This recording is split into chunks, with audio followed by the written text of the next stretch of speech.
Hi, this is Harold King. I'm the president of the Council of Industry. I think most of the attendees know me. We have had a little bit of Zoom technical difficulties this morning or this afternoon that we can't quite figure out, but hopefully we'll get through the rest of the presentation here. I am very excited to have both Dennis and John with us today to talk about supply chain. We know for sure that this pandemic has been disruptive in many ways, and not the least of which has been in supply chain.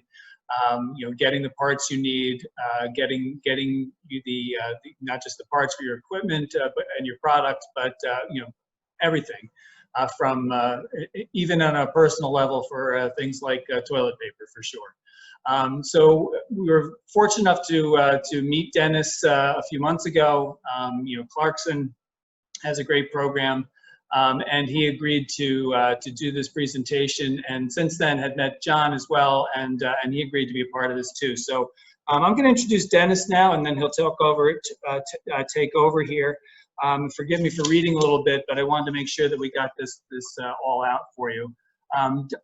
Dr. Dennis Yu, Associate Professor of Operations and Information Systems and Associate Dean of Graduate Programs and Research at Clarkson University.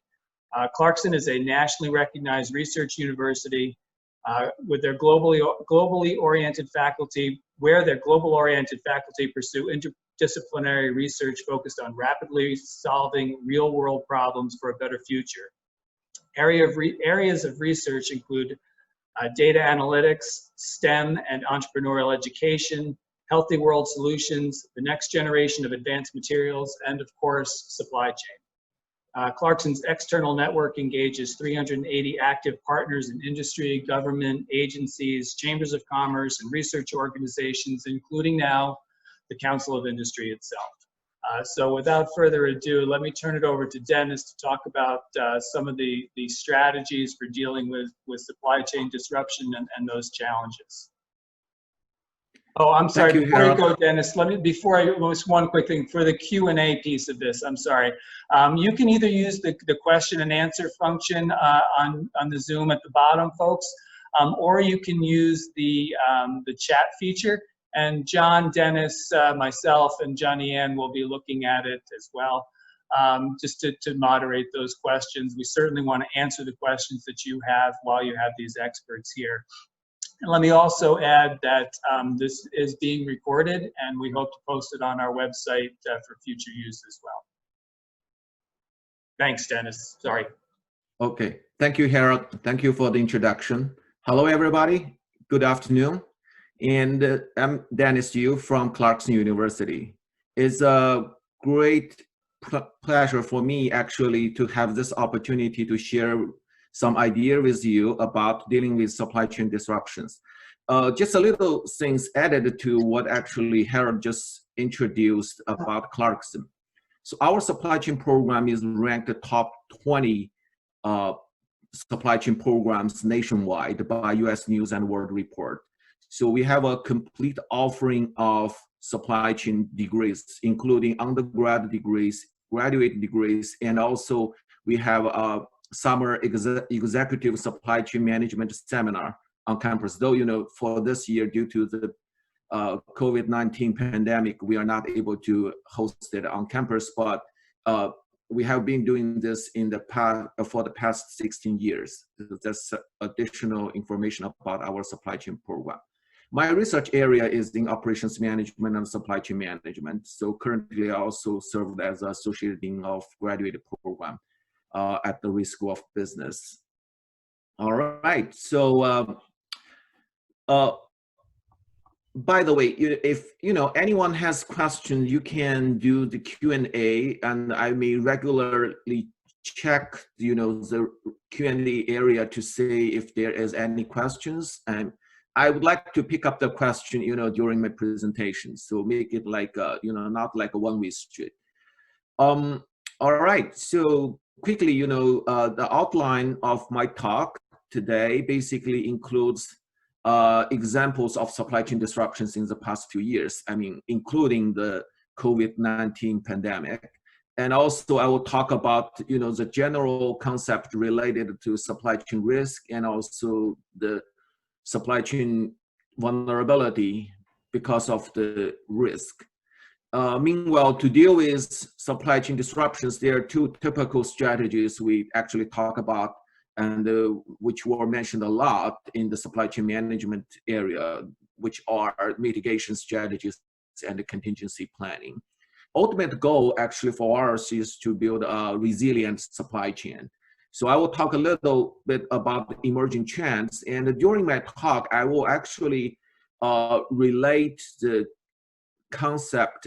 I talk about to actually John gonna talk about discussed in his presentation after mine.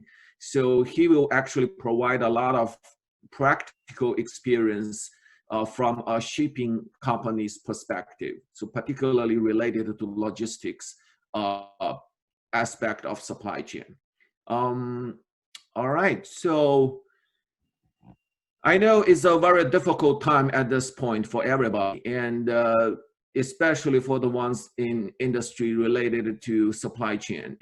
Supply chain actually are severely disrupted by this pandemic. So what I just, mention little things related to the fundamental reason why, the supply chains are disrupted so much. Up till March, before, even the pandemic spread out worldwide. So it was actually happening in the other areas, particularly in China. So the reason actually at that point, people can say a lot of supply chain were already disrupted because of the dependency on these quarantined areas. Which include, China, South Korea, and Italy. And just give you a very, basic idea why supply chains are so much disrupted because of the COVID-19. The world's largest 1,000 companies or, their suppliers actually own more than 12,000 facilities in these quarantined areas. So you would think when lockdown happened and the supply chains are disrupted because these are the important entities of the supply chain. Now, if you really look at the disruption of COVID-19 from a supply chain management perspective, you will see, actually the supply and the demand are constrained by this pandemic because of the lockdown, obviously. So first of all, everybody knows, China is already a huge source of component and finished goods. So meaning the suppliers actually have the facility and production in China. And if that lockdown happens and the area is quarantined, now the supply side is actually disrupted. And meanwhile, if you look at the demand side, China is also a major market for many products and service. And again, so when it's quarantined, the demand is also disrupted. So really, if you talk about the disruption because of the COVID-19, you can say from both sides of supply and the demand are affected. Really, this is a worldwide pandemic, and even at this point, the scale of this crisis is unprecedented. And even in modern time, you just think about in the past 2 decades. We haven't seen anything like this, the disruption in supply chains. Now, I do have others, well-known supply chain disruption examples. So for the big one actually in automobile industry was actually the one happened 4 years ago in 2016 because of the Kumamoto earthquakes. I guess many people actually are very familiar with this. And this actually caused by 2 consecutive earthquake actually hit the Kumamoto area, and it did damage to a plant of Aisin-Saiki. And this is a producer of door and engine component, and which doesn't seems to be so significant in a sense, but really this is a major supplier for especially Japanese automobile manufacturers because of the damage to the plant of Aisin-Saiki and also the damage to the infrastructure. in that area, the supply of these components were disrupted, and which caused, the shutdown of the production from Toyota, Honda, Nissan, and literally, major automobile manufacturers.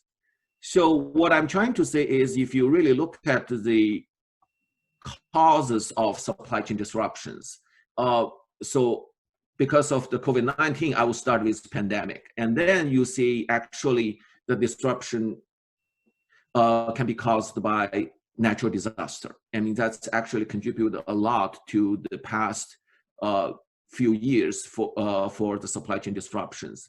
And mainly, it can just disrupt the supply. It could be the case when supplier has failure. So example like, what happened last year, the KFC in UK, the chicken contamination, and that actually caused a big supply chain disruption for KFC. It can also be something related to labor dispute. And I think, again, this is also a very famous one, the long-standing labor dispute at the Long Beach that happened 5 years ago, and actually caused the congestion at the port for more than 6 months, actually almost a year. I think that was a big one too. So these are the typical causes of the supply chain disruption. And coming to, the time actually to the information era, and we actually have also potential disruption risk from digital threats. So I think everybody also knows the cyber risk actually caused by ransomware. That happened in year 2018, actually 2017 and 2018. These are actually the cyber attacks and also caused the supply chain disruption. The thing is, basically, if you really look at the supply chain disruption causes, think about supply chain is a chain with the flow of products and also the flow of information. So in the previous, the causes I mentioned for disruption, these are the causes for disrupting the product or material flow. And cyber attack actually can cause a disruption of information flow. Any one of the flow is disrupted, and you're gonna see the supply chain disruption. Now, if you really look at current, political and economic situation, that doesn't help either. So we talk a lot about, the trade dispute and, the negotiation of the trade policy, and the relationship between US and Europe, and also Brexit already caused the logistics problem across Europe. So these are the political issue, if you will, and actually can cause potential supply chain disruptions. I think John will mention quite a bit about the logistics side for the flow of products across borders, especially, the logistics between US and Mexico, and also the sourcing from China to US. So Hugh actually has more from the practical side to actually complement, what I mentioned here. Overall, this is the Business Continuity Institute, so BCI, which actually does the yearly supply chain resilience survey to particularly focus on supply chain disruption. So they have been doing this for the past 5 years also. All of these survey results can be found online. Now, in the most recent one, which was actually published in October 2019, that's the most recent one. They will do another one actually in October 2020. So basically, they surveyed the supply chain executives worldwide. So in this one in 2019, actually they surveyed about 350 executives actually from over 60 countries.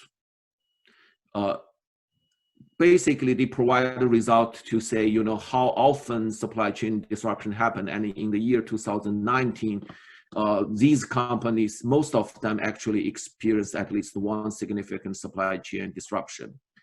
And for the failure of the supplier, about 50 of the supply chain disruption occurred at the tier 1 supplier, meaning the direct supplier to these companies. And if you talk about the application of the technology to manage supply chain disruption, well, less than half of the company actually are using technology to manage disruption. So for most of them, actually, they are very vulnerable to supply chain disruption risk. And for whatever actually the supply chain disruption happened to this company, the top 3 sources of supply chain disruptions are IT, you see, I mean, telecommunication outage. Now, adverse weather, which because of natural issue, and also cyber attack and the data breach. So these are the 3 top sources of supply chain disruption. Now, going forward in this year, probably you will see the number 1, COVID-19, right, the pandemic. And also we're gonna see much more companies were actually affected by supply chain disruption. All right. So these are basically the background information I want to give you to let you have some idea about what actually I would like to talk about. All right. So I see Harold actually already opened the chat area. And again, so for any one of you who has question, you can actually type your question in the chat area, and I will check the one from time to time during my talk. All right. Okay. So I will start with some basic idea about why supply chains are so vulnerable to disruption risk. The thing is, if you look at the items I list, I mean, on this page of my slides, you see these are some, strategies we have been using for long. I mean, these are the typical operation strategies to improve efficiency or lowering costs of operations. You see, I mean, we do have a lot of outsourcing and global sourcing. Also, we don't want to use a lot of suppliers because managing suppliers can be very costly. So we have the supply consolidation, and we introduce lean and just-in-time production system, and also we produce more and more complex products. All of these actually introduce the vulnerability to the supply chain. Particularly if you look at the way we actually improve efficiency, we basically keep very less buffer or redundancy. I mean, in terms of, for example, just inventory, we keep very low inventory to actually improve the efficiency. Once the supply is disrupted, and then you're gonna see the disruption of the supply chain for sure, because we don't have much reserve, right? I mean, so that's the basic idea. Outsourcing actually, especially the global sourcing, give us the more exposure points to the potential risk. Very simple example, anything happen like a pandemic or natural disaster in any other country, which may actually affect your supply chain because, sourcing is worldwide now. And we actually use the concept of exposure points, meaning, how many points on your supply chain are located in these regions which may actually have the disruption risks. And again, sourcing globally does contribute to that. All right, so that's basically the thing. But what I'm gonna discuss today is not to say we should go against all of these typical strategy we actually have to improve efficiency. What I'm trying to say is the strategy to deal with supply chain disruption are also compatible with these strategies. It's basically something we need to think about in addition to them. All right, so I'm not saying anything to say we shouldn't do all of these. These are good stuff, and they actually help us to improve efficiency of our supply chain significantly. But in addition to these, what we should care about, to actually help us to deal with supply chain disruptions. That's basically the main idea I want to deliver today. Okay, so to get there, I want to talk a little bit about the basic concept how we actually evaluate supply chain risk. So how we look at the risk. Now, risk basically can be reviewed just as the product of frequency and consequence. So what I'm trying to say is, you see a risk, it can be any risk actually to the supply chain. So it may have the frequency of happening and also the consequence of happening. So let me give you an example. Probably you will see what I mean by saying, risk should be viewed as the product of frequency and consequence. So for typical risk like the fluctuation of exchange rate, this is the kind of risk with very high frequency because, exchange rate changes all the time. But if you really look at the consequence of the change of exchange rate, I would say, it wouldn't have a severe consequence unless, there is really something dramatic actually cause the dramatic change of exchange rate. Otherwise, for day-to-day operations, the exchange rate can be considered as a supply chain risk, but it should be considered as a low consequence risk. But it happens all the time, so it has high frequency.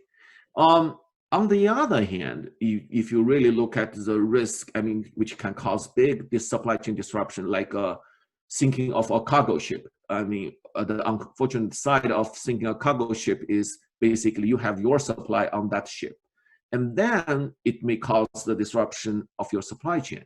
But if you really look at the frequency, this doesn't happen a lot, right? Occasionally, but not a lot. So it has very low frequency. However, the consequence can be really high. It can disrupt the whole supply chain. And related to what we talked about today, like the natural disaster, pandemic, and even cyber attack, all these risks actually can cause severe damage or consequence to supply chain, but they don't happen so often. It doesn't like it happen on a daily basis, right? However, what we have been doing, we have a lot of operations strategy to manage the risk, like, the changing exchange rate or change in demand, which have high frequency and low consequence. But we don't have a lot actually to be prepared for these risks, which may cause supply chain disruption with low frequency and high consequence. Okay, so having that, if you actually really analyze the supply chain risk, suppose you actually identify the potential risk in terms of consequence, severity of the consequence, and also the frequency. You may have a map. A map like this basically called vulnerability map. So here I use horizontal axis to represent the severe of consequence from, scale of 1 to 5. And frequency as the vertical axis from 1 to 5 too. And then we basically have 5 areas. Obviously, low frequency, low consequence is a safe area. We don't need to do a lot to these potentially risk, but may not really consider as a risk. Now, we have been doing a lot in terms of, operations strategy to deal with high frequency and low consequence risk. And then today I will talk about, the typical strategy to say we do have risk to deal with, which has low frequency but high consequence, and particularly the risk may cause supply chain disruption. Okay, I hope you don't have anything like the high frequency and high consequence risk. If that's the case, something has to be done. That's very severe. All right, so how do we actually identify risk in a general sense? Here is a tool which is called stress testing. So stress testing is nothing but like a scenario-based tool to say we have to actually create the scenarios to look at our supply chain components. So first, let's look at the supply chain components.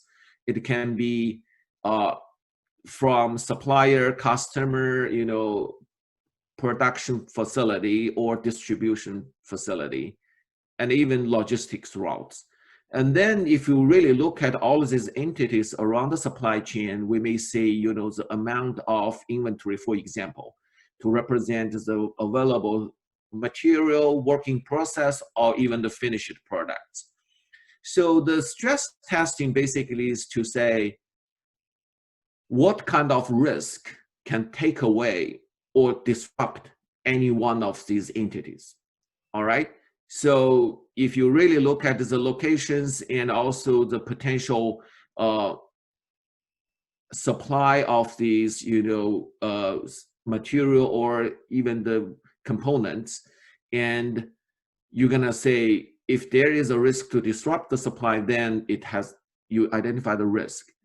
How do we actually evaluate the consequence? Basically, you just make the what if scenario to say if you take it away completely or some of it. So you may ask some questions, for example, like, what might happen if a supplier could not deliver for months, right? I mean, what would be the consequence? And the consequence should be able to, evaluated by dollar value to say. And also, what if demand actually went up or down by 20%? So these are the way to say how you actually identify the potential risk by looking at your supply chain and also evaluate the possible consequence with these created scenarios. So at least at this point, we basically are able to identify the potential risk with the consequence. Then you will say, okay, I know, for the high frequency risk, that can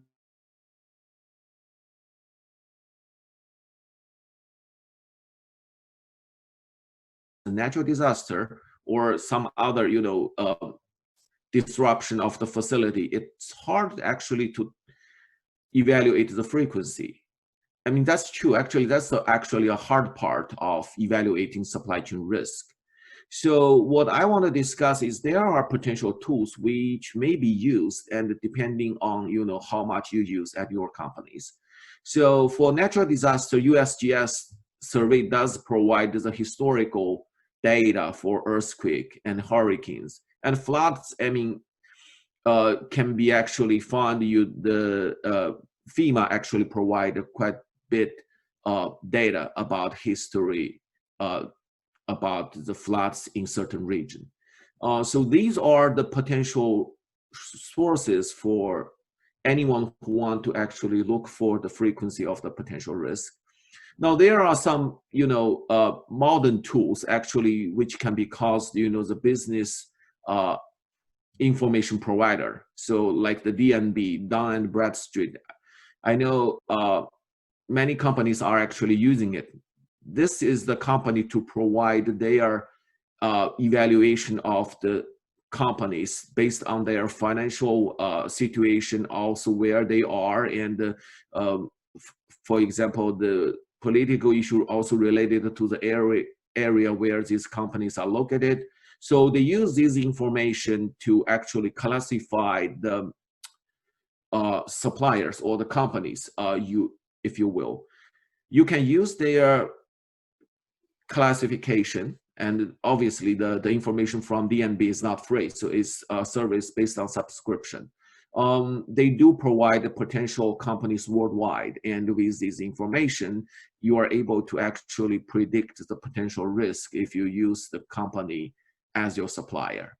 So I just quickly mentioned these tools, and the most recent one, which is not included in my slides, usually I talk about it, and it's called ResiLink Event Watch. And again, it's a subscription service. ResiLink Event Watch. Probably I may type it here. So just for in case someone want to have a look at it. And it actually watch the potential events related to company worldwide. And again, it's a monitoring service. So anything potentially may happen to a company in a certain region can be actually created as an alert to the subscribers through this service, and which may help you to actually identify the potential risk of supply chain disruption. Okay, so we do have tools and so on. Now let me just talk about the typical strategy. So what we talk about, and again, these are very commonly mentioned when people talk about risk management, not only the supply chain disruption risk, but also the risk management in a general sense. So there are two kinds of strategies, which can be called mitigation strategy and the contingency planning. So if you look at the natures of these two strategies, one is proactive, which is mitigation strategies. The other one is reactive, that's called contingency planning. So let me just quickly talk about why they are called proactive strategy and the reactive strategy. So mitigation strategy basically means, the firms actually takes the action in advance of this disruption, regardless whether it happens or not. So typical, strategy, mitigation strategy would be increasing redundancy. So let's say increase the inventory of some crucial component. That can be some redundancy built to deal with the supply chain disruption. So Hershey actually keeps 6 months inventory of the milk chocolate in their refrigerated warehouse. That's the main and crucial supply for their business. They don't want to actually have the short supply of the milk chocolate for Hershey. That's the reason why you see they keep huge amount of supply or inventory, if you will. And another thing can be increasing capacity too. So build additional facility, production facility for potential risk. These are the mitigation strategy, and why they are called, proactive, because they were built and the company actually use them, but doesn't matter disruption really or the risk happens or not, they actually keep additional redundancy or buffer to deal with potential supply chain disruption. Now, on the other hand, a company can actually react to the supply chain disruption when it happens. So companies say if there is any contingency plan ready. Basically means, once a supply chain disruption happens, firm takes action and to react or deal with the supply chain disruption. That can be called reactive strategy, or in our context, we call it contingency planning. I do have other, examples here on my slides, like backups and alternative suppliers. So if you talk about the potential strategy at this point to deal with COVID-19, the severe disruption actually caused by the pandemic to many companies, and you see the companies were scrambling about the supply. Now, here's the thing. Once, the companies have the strategy ready, then they can deal with the potential risk to cause disruption, in this case, pandemic. However, for many companies, what's done is done. I mean, if we don't have a contingency plan or any additional redundancy, the company can only take the consequence of the supply chain disruption. So what I'm trying to see here is all of these should be established to deal with the future disruption. Really, there is little to do or deal with the disruption if there are none of these strategies established. So it's really about, what we actually prepare for the disruption. When it happens, then the preparation helps. Otherwise, really, I mean, facing consequence is the only thing actually the company can do, which is unfortunate. All right, so with these two, the ultimate goal is actually we want to build a resilient supply chain. So the strategy I introduced previously obviously help a lot to do with, building resilient supply chain. So we talk about the supply chain resilience in a sense to say how much the company has the capability to bounce back from a disruption and return the operations to normal phase. So you see the previous two strategies are actually helpful for companies to restore the normal phase of their operations once the disruption happens. Nonetheless, the key issue basically is if the company have something ready, like the contingency plan and mitigation strategy for a big disruption, supply chain disruption like this, what's happening now in this year, actually the company gained the competitive advantages of the from this disruption because others were severely affected or disrupted, and some companies actually could actually not basically say not affected, but affected in a very small scale, in a sense, not a lot to be affected by the pandemic. Then the company may have the competitive advantage. So here are the things I basically say, if you look at all these strategies, ultimate goal to build a resilient supply chain, there are case. So for example, creating redundancy, mainly this is the kind of strategy we talk about in terms of mitigation. And also what we have been doing to increase the operational flexibility, if you look at my previous slides, to say the strategies to actually improve the efficiency of supply chain can also be helpful here to build the resilient supply chain. So the thing I want to add a little bit to the mitigation strategy particularly, meaning when we actually create a redundancy, several things actually we need to be very careful. So adding redundancy can also be costly, right? I mean, it just, look at very simple operations to increase inventory level, meaning you keep more inventory of the component or raw materials. And again, and that will increase your operations cost, that's for sure. So something has to be done, actually, if you decide to increase inventory, for example, or creating redundancy. It can be also something like adding capacity to certain facility. So there is a sort of trade-off between cost and the benefit. It has to be done in that way. We cannot just say, okay, so look at our supply chain from the supplier to end customers throughout the supply chain.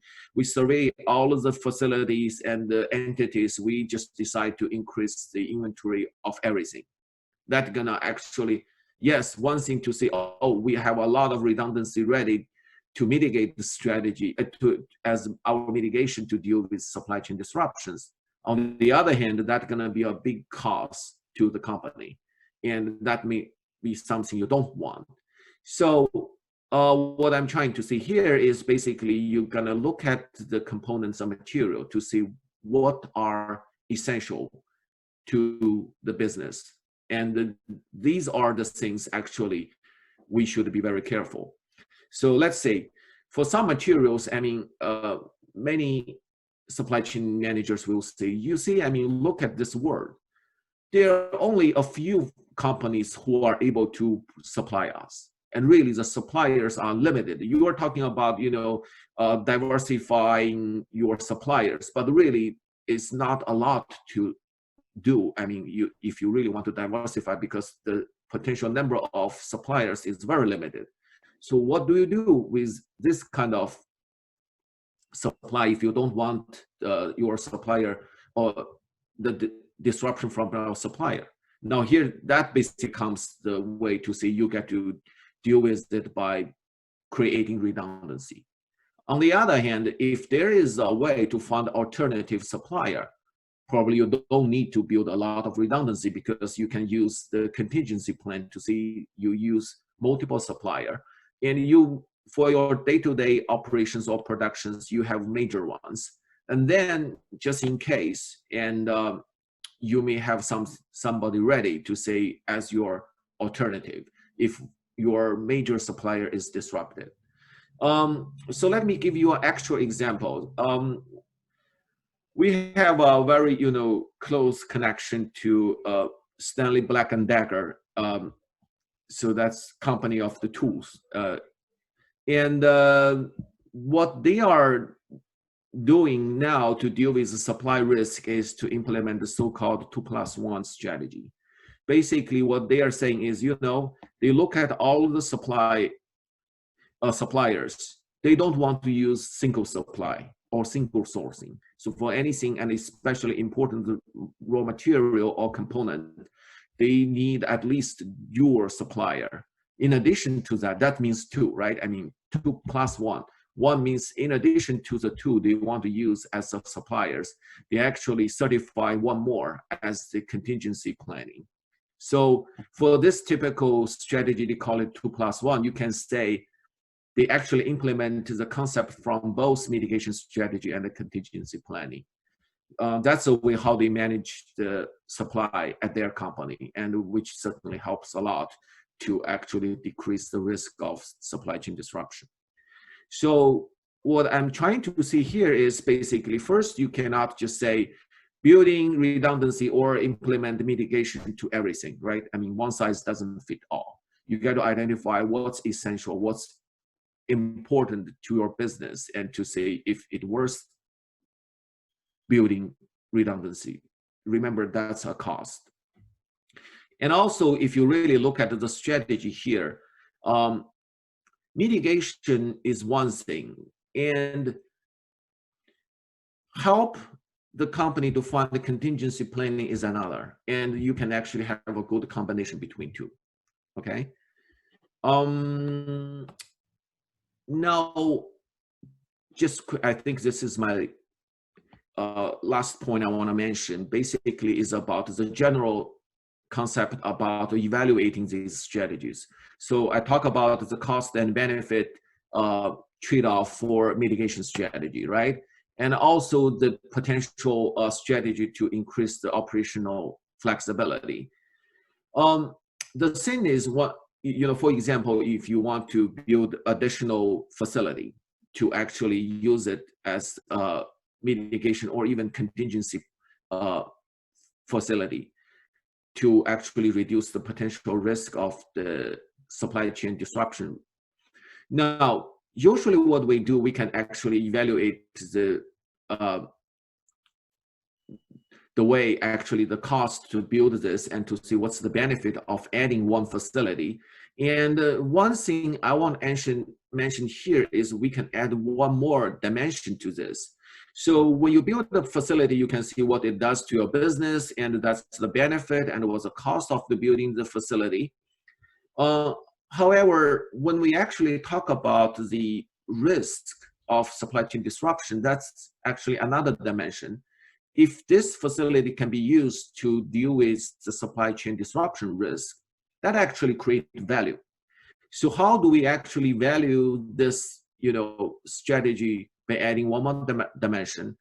I want to bring back, the tool I just mentioned before, the stress testing. We need to actually create certain scenario to see what if something happens to somewhere else, and for example, the current facility is done, and building one more somewhere else may add actually additional value to say you can deal with the supply chain disruption risk. If that's the case, then that helps you to actually to evaluate the real benefit of doing anything related to mitigation or contingency planning.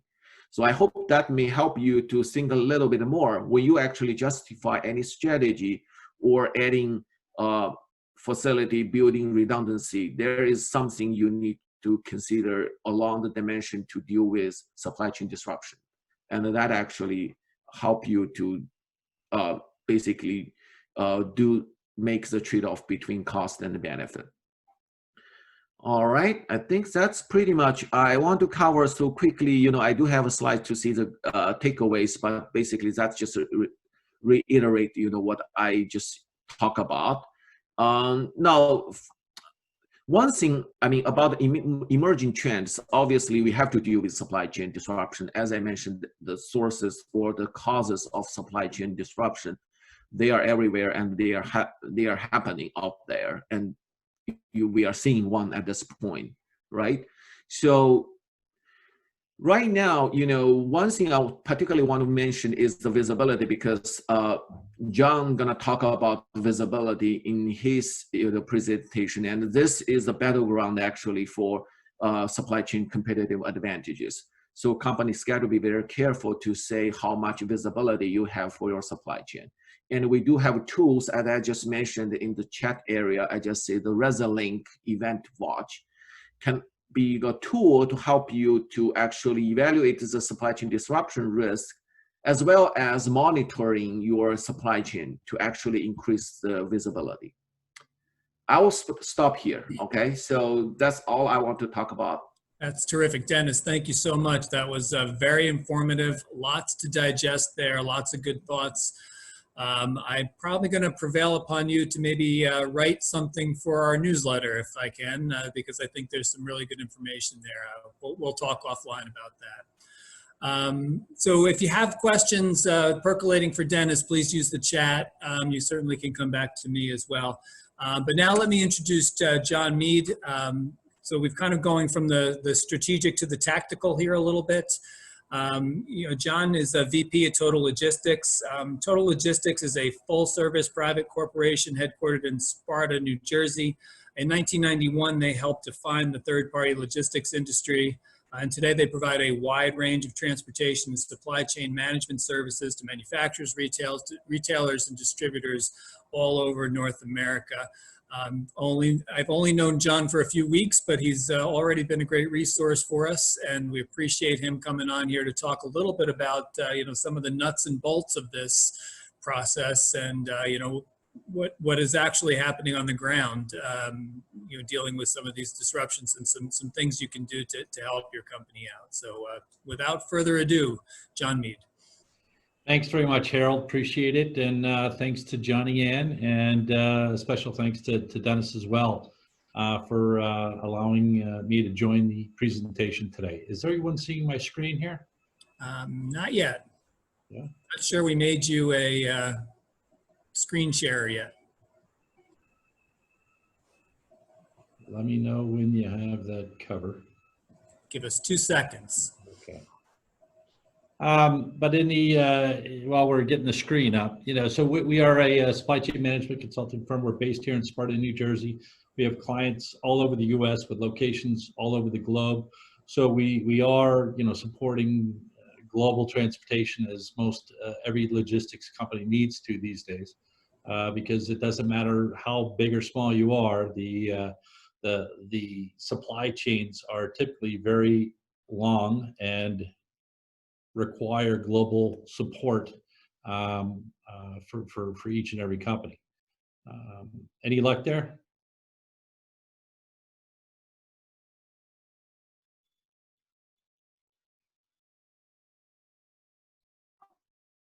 Oh, John, I don't see your screen, so Yeah, probably you want to host. It says host disabled, participant screen sharing. All right, so I'm making you a co-host. There might be a little button that you have to hit.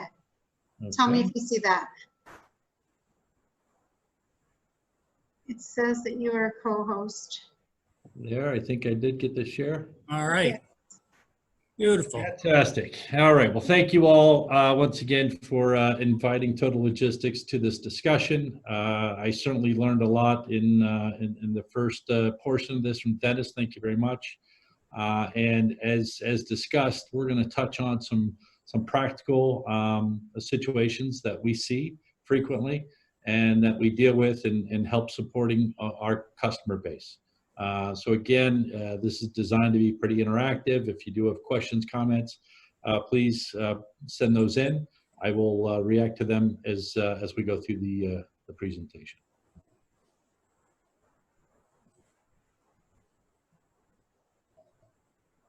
So I don't know that I have control. It should be your computer that you're sharing. Yeah, there we go. Okay. There you go. So the objectives today, just to talk about the various strategies. I'm not going to replicate much of what Dennis has already suggested as those strategies that are available out there, but we'll touch on how we've seen various companies implement those strategies, and those who didn't, and the cost of that in the real world. And then we're going to touch on some sourcing practices, warehousing strategies, and then the impact as it relates to transportation. That's a large segment of our support to our client base. Okay, so getting into the various models. So as Dennis touched on, there's the high risk model where, you know, it also, the trade-off there is lower costs, right? If you don't have duplicate and redundant processes in place, it will reduce your overall costs. It does cost companies, and it's relative to an insurance policy of replicating and having redundancies within the supply chain, because you're now sourcing from two different groups. The transportation cost may be different, the buy cost may be different. So there's all these components which factor into those decisions that need to be understood and thought through, and certainly someone like Dennis can certainly help with that. But the typical companies that you'll see that are in this high risk, low cost model, or choose to live in this model, are startups. You know, folks who are working to support a business with a very lean budget. Operators who are very comfortable with their vendors, the relationships, the partners that they have engaged in business with. You know, they understand that if these companies do go out, the risk that presents to them, and they've chosen to live in that risk. And then companies with basic supply chain. You know, it's not a complicated supply chain. There aren't a lot of moving parts, and the demand for the product may be lower than a very high commercial product. And then you have what that is referred to as the low risk or high cost models, the Black & Deckers, the Bose, companies out there who are very adverse to risk and want to make sure that they have contingency plans in place to accommodate any disruption, whether it be a pandemic, a natural disaster, or fire. Fire is one disaster that can create significant disruption. There's one example of Ericsson. Ericsson Telecommunications. They were in the cell phone industry and competing quite well until their microchip factory in the Midwest caught on fire and burned down. It just so happens that that was the only source of microchips that they had, and it put them essentially out of business. So a lot of the companies have made fatal mistakes in protecting themselves and their supply chain historically, and Ericsson certainly is one of those companies. But you know, the idea is to make sure that the strategies that you're putting in place accommodate the expectations and the strategy you're bringing to market. The strategy should, not all models will fit everybody, and you need to really consider the length of your supply chain, the amount of partners that you have, the ways in which you're filling orders, whether it be domestically here or from overseas. So partnering with the right people is critical. We've seen the partnerships that have not been beneficial and have not been productive. That causes a lot of stress and disruption within the supply chain. So making sure that you do have the right relationships in place is also critical.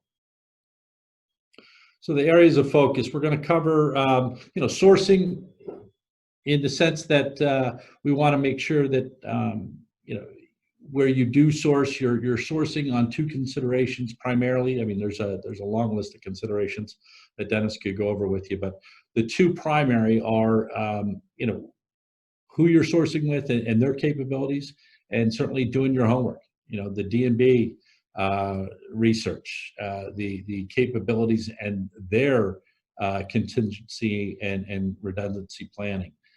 All of that is minimal levels of information that you should know about your key partners and their plans on if they do experience a disruption, how that's going to impact your ability to continue to receive their support and get product from them. But then the geographic consideration, understanding the supply chain distance and the impact of transportation costs and the time to source the product from the time it's ordered to the time it's delivered. So all these things are factors that have to be considered when making changes. We had a client who moved from manufacturing the product here in the U.S.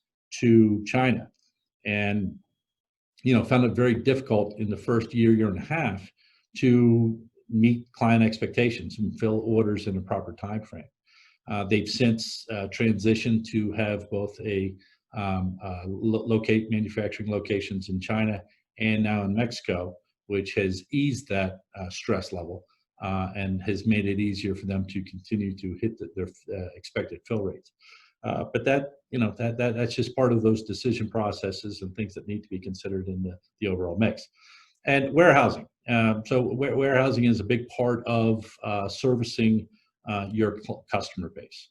And network design is a project that we've performed for a number of companies. And what that allows us to do is to help them understand what their strategy is for delivering the product to market. Once we understand that, we need to understand where their customers are.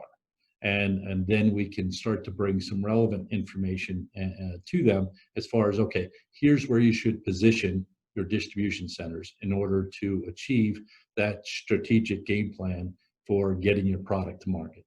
Some people who want to perform just-in-time type of delivery service, your Amazons, they're going to have distribution centers throughout the U.S. and maybe in every state, or just predominantly in those heavily populated areas. Other companies who are less concerned with the just-in-time delivery, then perhaps they'll have maybe 2 or 3 or even 1 distribution center that is capable of filling those orders and the demand by the customer base. So, and then there's the considerations of inventory allocation. You don't want to have all of your eggs in one basket, so to speak, meaning that you don't want a critical component only stored in one location in the event that location experiences a disruption. Let's say that Ericsson example of only having your chips in one warehouse, and that warehouse experience a complete disaster. That's going to set you back, if not put you out of business. So these are all considerations that you need to understand. You need to apply good practices and solutions for. Order fulfillment, same type of strategy where you're trying to understand what the demand is throughout the territory that you're delivering to, and then make sure that your ability to fulfill orders strategically and in the proper time frame is achievable by the plan that you've put into place. And finally, transportation. Transportation here, we're going to touch on the importance of leveraging technology, and this is not only on just transportation, but it spans all 3 of these sourcing areas. Dennis threw up a statistic that was a little frightening, and I think it was 42.7% of the companies that were surveyed within his survey leverage technology to manage their supply chain. And that to me is very concerning, because there's a lot of companies out there that are managing a supply chain without the proper visibility to the activity that's moving, and without the proper visibility, the management is lost. So, and again, this goes back to how complex your supply chain is, but leveraging technology today has never been more affordable, and it's never been as easy. You know, the critical part for companies out there is make sure you find the right partner. There's a lot of people providing services and support in this area. So it's not hard to find people who can help you out, but make sure that you understand what your objectives are and what you're looking to accomplish, so that you can align yourself with those providers that can achieve on your desired goals. So we're just going to take a look at some case studies that we're currently dealing with and clients that we support today. The first case study is a manufacturer of pet supplies. And we've been partnered with this company for better part of 3 years now, but it was interesting because part of their business is they brand under separate. They have 3 different brands, product brands, and 3 different websites for their e-commerce business. But it was really it's not a significant part of their business going into COVID. Since COVID, the B2C business has spiked, and it's the B2B business has flip-flopped with the B2C business, and thus their need to have good control and good management over that part of the business was an essential. We certainly didn't plan for COVID, but it just so happens that when COVID came, they were prepared, and for the following reasons. So our transportation management system, which is TMS there, so leveraging TMS technology, that's transportation management system. This integrates with the shipper's ERP system. So we are now integrating with most of the company's systems, so that we can obtain critical information, order information, but also obtaining product level detail. Product level detail is critical, allowing us to help provide the necessary support to the e-commerce sites. So if you want your consumer to be able to purchase a product on the website, and your model is prepay an ad, you certainly want the consumer to have the ability to go in, purchase that product, understand what the transportation cost is going to be, and then to be able to manage your margin on that transaction. And you want to be able to do that each and every time you're processing an order, because these guys, they just, their B2C business just shot through the roof overnight. And it was critical for them to have that management control, which they did, thankfully. But and then it gets into a lot greater detail of, okay, what are the options as far as shipping on the B2C side versus the B2B side, and do we, what options do we want to provide? How do we want to incentivize the sale at the consumer level, and how can we incentivize greater sales and greater margin? So our ability to provide the technology to our customers in this sense has certainly helped this company in this particular case. And with the spike in residential deliveries also comes a whole nother challenge of how to manage that change in business model, because now you're shifting from a modal shift in the delivery of the transportation. So now you're going from an LTL to a full truckload mode on the B2B side to a parcel mode on the B2C side. And parcel being, your FedExes, your UPSs, your DHLs, and there's some other smaller providers, but they all have accessorial charges that are quite extensive. They each, the 2 big guys have 500 plus accessorial charges that they impose on any one transaction that is shipped. Represents 33+% of their overall revenue. So it's a huge part of the revenue that the consumer pays for.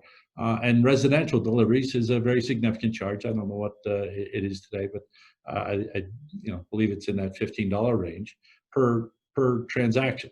So address correction is another significant fee that is assessed at the residential level. So these are all fees that you have to go into that transaction knowing what your costs are, and the technology of a TMS can provide that.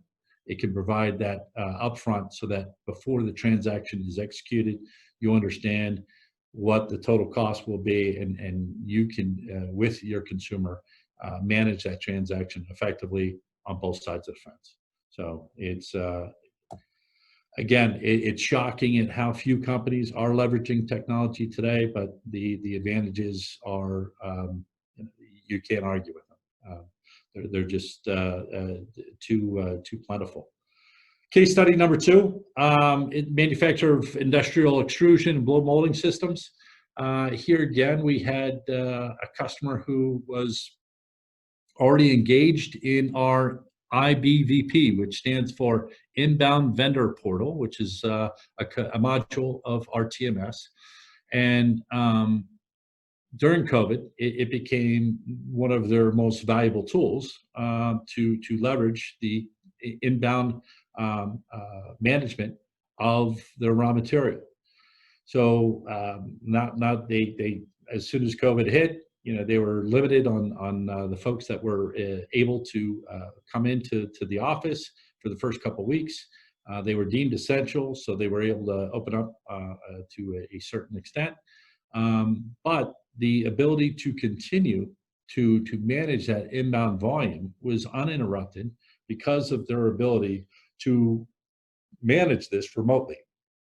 So the Inbound Vendor Portal essentially provides the shipper the ability to communicate electronically with all of their vendors.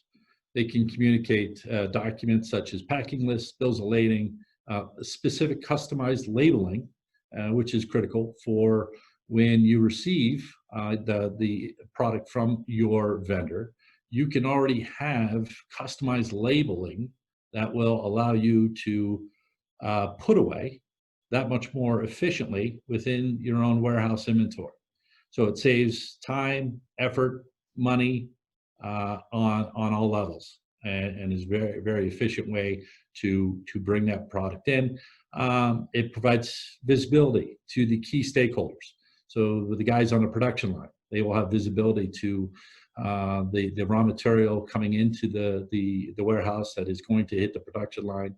And some of those gaps are fairly narrow as far as the time management of when the raw material arrives to the warehouse to the time it hits the production line. So some of those, the visibility there is very critical, and managing that and having the ability to influence that is at times very important. But then to have the ability to provide an ease of use for the vendor is also a critical step, and creates better relationships between you and the vendor providing that business to you.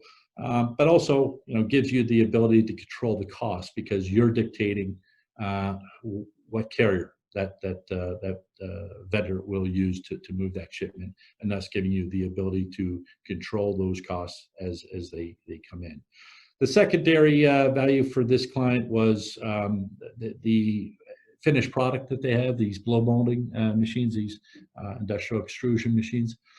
They are quite significant in size and value, probably $2 to $3 million in value per machine, and are oversized, so they have to ship on step decks, flatbeds, and the challenge for them is finding carriers who can consistently move this, providing the adequate insurance coverage. The TMS has developed, over time, we've developed a nice core of carriers who meet those requirements, but not everybody is available when they need them to be available. So they need to have a nice pool of carriers who are available to bid on the various projects they have, and then provide movement of the shipment to the final destination. In addition to the TMS that connects these carriers with the customer, is the ability to rate each carrier with every transaction. So the performance of that carrier, so we monitor how often they respond to bids. We monitor how often they win the bid that they submit on. And then we also monitor their on-time pickup and delivery, and then any claims-related issues. So it now educates the consumer of those carriers as to what carriers perform at the highest level and on an ongoing basis. So they can look back in the history and understand, okay, this guy's responded only on 10% of the bids and he hasn't won any. So maybe we should look to replace him with somebody else who's going to be more interested in being competitive on our business. Whereas we may report back that this guy's won almost every bid and is a fantastic provider and somebody that you should look to more often. So those are the kind of things that that type of feedback provides and the valuable focus it gives the shipper and the carrier. And finally, case study number 3. So this was an oyster farm up in off the coast of Boston, and they're also into the all shellfish, but they source that from other partners, and they are delivering. Their primary market is the direct-to-chef distribution platform. So they're delivering to restaurants all over the U.S. And this represented 90% of their business, and quite a significant channel. Well, you know what happened when COVID struck, the restaurants were shut down, and that part of their revenue, which again, 90% plus of the revenue, disappeared over a weekend. And fortunately, they were deemed essential and were able to continue their efforts to support their farm and bring in personnel, essential personnel, to continue to harvest because it's a perishable product. And they pivoted over the course of the weekend to enhance their online market. And that right now is the single source of revenue for this company. And the ability to do that would not have been possible without the technology that they've come to rely on with regards to their delivery systems. And quite, most of their restaurant direct-to-chef market was regional. They used parcel to ship to some of the further away locations, but most of their direct-to-chef model was serviced by their regional distribution. So when the pivot came, they were able to do so with our support, negotiating the contract with the provider. Both UPS and FedEx came back with very competitive programs, and without skipping a beat, they hit the ground running. But this is all speaking to being not being prepared, because I don't think anybody was prepared for COVID, but being prepared for the disruptions that could come your way, and being agile enough to understand that you have to have the ability to make a change, and it might be a significant change. Leveraging technology to manage your supply chain today, in my opinion, is a must. I have a biased opinion on that, no question about it. But I think Dennis would back me up here that if you're not leveraging technology to support your supply chain, you're really putting yourself at a disadvantage. So I would encourage everybody with a supply chain that is keeping them awake some nights, and you don't have a technology partner, you should consider engaging one. I'm happy to talk to you about what challenges you may have and make some recommendations, but that wraps up my topic for today. So thank you very much. Appreciate you all listening. John, thank you very much. It's very, very informative. Appreciate it. There was one question actually, is from me. I was curious, your software, is it proprietary that you have, or do you use different vendors? It's proprietary. Yeah, so we didn't start out wanting to be a software provider and supporting software, but we engaged, right around 2000. the industry was really pushing for this technology. And there were a lot of companies that were already ahead of us and were providing good systems. So we engaged with a partner and used the system for the better part of 2 years. And by the end of the second, and the first year, we were already frustrated. By the end of the second year, we were completely frustrated because you had to develop so many workarounds and band-aids to the limitations that it provided.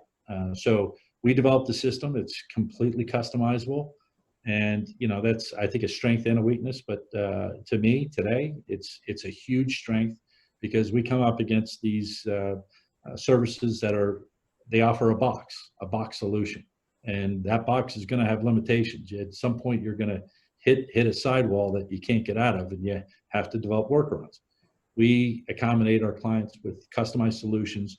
Our IT group is our single largest part of the company now. So yeah, that's where and again, I'm perhaps a little biased, but the technology, the fact that was a 42.7 of companies surveyed, and that's really not shocking. I'm out in the marketplace every day and talking with companies and companies that are very large, sophisticated companies that aren't leveraging technology today as they need to be. So, not uncommon. Just a quick question too for Dennis. Can you talk a little bit about political risk? I mean, there's a whole lot of talk today about reshoring and strengthening the U.S. supply chain, national security, and so forth. How does that fit into geographic diversity, or what's your take on maybe two things? One is maybe where that's headed, and what people might be able to do to either mitigate that or capitalize on it. So the short answer to your last question is basically people can do both. So now the thing is for companies to look at the options for sourcing. I mean, this is not new. I mean, what actually this current political situation does is to actually increase the cost of sourcing to certain country, for example, China. Now, companies may find the opportunity to say, if there is other options available. For example, right now you see a lot of production actually shift from China to Vietnam. And also they can do a kind of strategy to circumvent the policy to say, I can do certain components and the material in China, but really the major assembly or production can be done in Vietnam. And basically to brand it as basically you can classify the product is made in Vietnam. And then you just basically go around the possible, trade policy that affect the cost of sourcing. Yes, I mean, similarly situation can be saying when you actually a lot of reshore or even sourcing from Mexico. So the facility actually shift from China to Mexico and to basically, go around. Now I mean, if you really look at the past 2 decades, I mean, that's what actually the companies have been doing. Is just they're at this point, you pinpoint to the actual causes of increasing the operations and production costs, then, what the company do is basically to find alternatives. Okay, interesting. Yeah, guys, this has been terrific. You must have covered everything to everyone's satisfaction, because I see no questions and I see everybody's hung on through the entire presentation. So I will make one final call to the participants if they have any final questions. We'll give you a 5-second countdown here or something. But I do want to thank both Dennis and John for doing this. This is something that is, I look at this as an initial step in what's probably going to be something our association is going to be dealing with and helping our members with, certainly for the next couple of years, if not forever. This is really, I think, has been eye-opening to a whole lot of places I literally have in my inbox a message from Senator Gillibrand's office hoping to talk about more about what they can do policy-wise to strengthen the U.S. supply chain. So, you know, we will be calling on your expertise as well to help us provide some of those solutions. So, again, thank you both very much, and I don't see any further questions. So wait, we have one. Somebody mentioned, was it Dennis probably mentioned something about supply chain issues happening with Brexit. Can you expand on what some of those issues might be related to Brexit? John? Or, okay, so probably it's me. Yeah. So for Brexit, because the thing is more related to logistics, and also the potential tariffs, I mean, related to the shipment across Europe, particularly, you know, from UK to between UK and Europe. Now there is another issue related to the currency issue, right? I mean, that's basically the euro and the pound. So it, again, related to Brexit. So these are the things you can actually consider. And what's basically happening right now is basically related to logistics. So I guess it would depend on where your facility is located, right? I mean, if you are in the UK, it's different than if you're in, you know, on the continent part of the EU. So if you're in the UK, you probably have fewer issues shipping, you know, things are unchanged or maybe even improve coming to the United States if we have a deal. But there would be some greater issues getting your product through the UK into the EU. Is that an accurate assessment? Yep. Okay. Okay. I think that basically is it. We'll do a final no more questions. Gentlemen, you were off the hook. Thank you very much for your time and your preparation with this excellent presentation. We will be making this recording available on our website, and we'll also be sharing with you and Dennis and John as well for their use. So once again, thanks to all our registrants and thanks to our panelists, and have a good afternoon, everyone. Great. Thank you. Thank you, Harold. Thank you, John, and thank everybody. Thanks, Dennis. Talk to him.